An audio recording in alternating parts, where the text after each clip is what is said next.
13-летняя девочка заживо сгорела во время пожара в одном из домов на улице Солидарности в поселке Дербышки. Это бывшее общежитие коридорного типа. Балконов нет. Дверь в комнату на 4-м этаже, где вспыхнул пожар, была заперта снаружи. Мать, уходя, закрыла дочь на ключ. Открыть замок изнутри, видимо, было нельзя. Шансов на спасение у нее не осталось. Вероника Гайнудинова продолжит.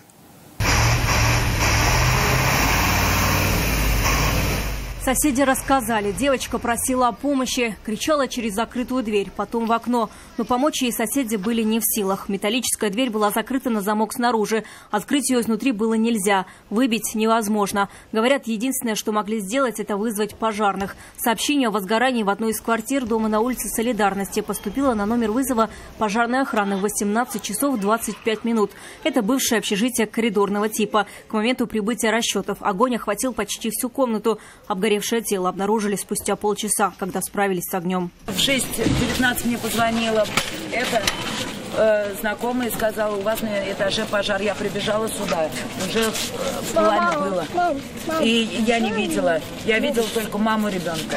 А ребенок там говорили. Все, я ничего не знаю. В этой комнате жила молодая женщина с 2 детьми. Девочке 13 и 8 лет. Младшая сейчас в деревне у бабушки. Старшая была дома. Мать ушла, закрыв ее на ключ. Соседи говорят, они так делали регулярно. Боялись пьяного брата женщины, дяди девочек. Он живет в соседней комнате. Вы где сейчас? Бухает, блядь.